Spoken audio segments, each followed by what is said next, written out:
Apa yang telah dicapai oleh manusia sejauh ini tidak mungkin terlalu dianggap. Mungkin manusia akan mampu mengirim probe interstellar pertama ke Alpha Centauri, memulai misi ke Mars, dan menjelajahi satelit terdekat kami secepat mungkin dalam 1 dekade atau 2. Dan itu walaupun bahwa bahkan 1 abad belum pernah berlalu sejak manusia pertama berputar ke luar angkasa. Jadi, apa yang bisa manusia capai dalam beratus, ribuan, atau bahkan berjuta-juta tahun yang akan datang? Kehidupan menciptakan diri di planet Bumi dengan kemungkinan. Namun, ruangnya begitu besar bahwa kemungkinan yang sama bisa terjadi dalam berjuta-juta kasus lainnya. Jika begitu, kenapa alam semesta diam? Kita hidup di planet yang dianggap mudah dibandingkan dengan objek planet lain. Kehidupan hanya 2,8 juta tahun, sedangkan Bumi adalah 4,5 juta tahun. Sebelum planet kita muncul, beribu-ribu dunia yang bisa dihabitkan itu sudah wujud, dan objek-objek ini masih ada di galaksi terdekat. Bayangkan jika manusia muncul berjuta-juta tahun sebelumnya, teknologi apa yang kita miliki hari ini? Berdasarkan kalkulasi dari beberapa astrofisikis saat ini, sejujurnya ada banyak planet yang mirip di luar angkasa. Kehadiran ekstraterestri terdekat di planet-planet seperti itu adalah konsekuensi alami. Kenapa kita masih belum mendapatkan satu-satunya tanda yang akan menunjukkan kehadiran orang lain di luar angkasa? Apa sebabnya selama ini? Untuk menjawab pertanyaan ini, saya akan menceritakan tentang salah satu puzzle yang paling atip dan menarik dari kosmologi modern. Paradoks Fermi. Enrico Fermi adalah seorang ilmuwan yang berasal dari Italia yang meninggalkan Amerika Tenggara sesaat sebelum munculnya Perang Dunia Kedua. Fermi bekerja pada desain reaktor nuklir pertama, tetapi dia menjadi terkenal dengan sebuah kata-kata yang terjadi di kafeteria Laboratorium Los Alamos. Selama perbicaraan informal pada tahun 1950, Fermi bersama 3 kawan lain berbicara tentang sebuah kartun yang ditulis di New Yorker Magazine. Ada gambar aliens yang mengembangkan botol sampah dari sumber sampah yang terbang ke planet mereka. Kartun tersebut berkaitan dengan kehilangan botol sampah yang benar di New York, dan aliens mendapat gambar ini karena keinginan bertumbuh di aliens pada tahun-tahun itu. Saat berbicara tentang kartun ini, ilmuwan menjadi lebih serius, dan kemudian Fermi mengatakan sebuah kata-kata yang berasal dari sebuah paradoks. Apakah Anda pernah berpikir di mana mereka? Menurut ide ilmuwan, jika aliens benar-benar bisa nyata, kita akan memiliki sekurang-kurangnya 3 jenis bukti. Hadiran botol sampah, kapal, atau emisi radio. Namun, walaupun semua penelitian yang berlangsung, tidak ada yang telah ditemukan sejauh ini. Namun, Fermi bukanlah satu-satunya ilmuwan yang memikirkan hal ini. Pertanyaan ini dikirimkan dengan lebih awal oleh ilmuwan dan penelitian Rusia, Konstantin Tsiolkovsky. Dan pada tahun 1975, ilmuwan astrofisik Michael Hart menerjemahkan dengan detail alasan paradoks ini. Pertanyaan dari Fermi adalah pertanyaan yang cocok untuk ditanyakan. Bayangkan saja, setiap seseorang bisa melihat langit malam sekarang dan melihat ribuan bintang kecil.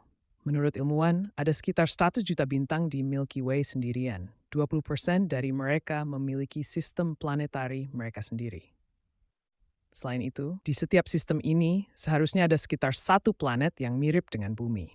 Dan 10% dari planet ini yang bisa mendukung kehidupan mungkin memiliki sivilisasi pintar. Bagaimana mungkin dengan probabilitas tinggi kewujudan kehidupan luar biasa, untuk menyelesaikan ribuan ini, ilmuwan Amerika Frank Drake mengembangkan formula matematik sederhana pada tahun 1961. Ini mengira kemungkinan kewujudan rakyat pintar di alam semesta. Ini formulanya. N. Ini adalah jumlah sivilisasi yang menggunakan metode komunikasi yang bisa kita deteksi. Ini adalah ratusan umum kewujudan sistem stelar di galaksi kita. F sub P. Ini adalah bintang yang memiliki planet. N sub A. Ini adalah jumlah planet atau satelit yang bisa mendukung kehidupan. F sub L. Ini adalah jumlah planet yang memiliki yang membangun kehidupan. F sub I. Ini adalah kemungkinan kebangunan kehidupan pintar di planet yang terdiri. F sub C. Ini adalah jumlah sivilisasi yang memiliki metode komunikasi yang bisa dideteksi. L. Ini adalah jangkauan waktu signal yang bisa dideteksi. Banyak astrofisikis telah mencoba mengira setiap nilai yang ditunjukkan, tetapi hingga saat ini, ekuasi Drake tidak memiliki penyelesaian terakhir. Memandangkan tidak ada sinyal dari sistem stelar dekat, bisa dianggap bahwa setiap sivilisasi yang membangun secara teknologi memiliki risiko besar dari kematian diri. Contohnya, disebabkan kekacauan nuklir atau ekologi. Oleh itu, setiap nilai yang dikembangkan memiliki sangat sedikit waktu untuk diperhatikan. Namun, jika ini tidak terjadi, sivilisasi akan segera mencapai nilai kemajuan yang berat beribu-ribu kali. Pada tahun 1964, astrofisika Soviet Nikolai Kardashev mengembangkan dan menerbitkan metode peningkatan teknologi sivilisasi yang dipanggil Kali-Kardashev. Menggunakan metode ini, para ilmuwan mencadangkan ide tentang kemampuan trust yang dikembangkan. Kemampuan-kemampuan ini akan bergantung pada jumlah energi yang berguna yang bisa mereka gunakan. Menurut Kardashev, jenis pertama termasuk sivilisasi yang dapat menggunakan semua energi yang tersedia di planet mereka. Trust yang dikembangkan dapat menggunakan semua energi yang dimasukkan oleh bintang utama. Dan jenis ketiga, jenis trust, dapat menggunakan energi yang dikembangkan di planet mereka. Menurut astronomer Carl Sagan, sejauh ini nilai kami 70% dari sivilisasi jenis pertama, dan akan dapat mencapai nilai kami sepenuhnya dalam 1 atau 2 abad. Namun, bahkan organisme awal yang muncul di alam semesta secara komparatif baru-baru ini mungkin sudah mencapai nilai kemajuan jenis ketiga sivilisasi. Dengan teknologi jenis trust, akan dapat bergerak melalui ruang dengan kecepatan dekat dengan kecepatan cahaya atau bahkan lebih cepat. Jika ini benar-benar terjadi, kita tidak akan kehilangan tanda-tanda kehadiran mereka. Namun, alam semesta tidak pernah memberi kami satu-satunya tanda tentang hal ini. Mungkin alasan hal ini adalah bahwa kita hanya menggunakan metode observasi radio untuk mencari sivilisasi lain di galaksi.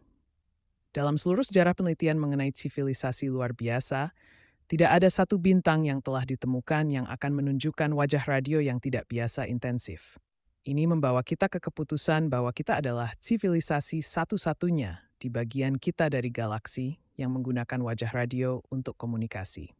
Mungkin jika sivilisasi lain benar-benar nyata, kita tidak perhatikan mereka karena mereka menggunakan jenis komunikasi berbeda. Alam semesta penuh dengan hal-hal yang kita tidak tahu, dan jika seseorang berhidup beribu-ribu tahun dari kita, mereka mungkin bisa menggunakan jenis komunikasi yang tidak terkenal seperti neutrino. Malangnya, versi ini dari penyelesaian paradoks Fermi bukan satu-satunya. Banyak ilmuwan percaya bahwa kesendirian kita di luar angkasa adalah fakta yang tidak terjadi. Mungkin kita tidak tahu mengapa sivilisasi lain telah mati.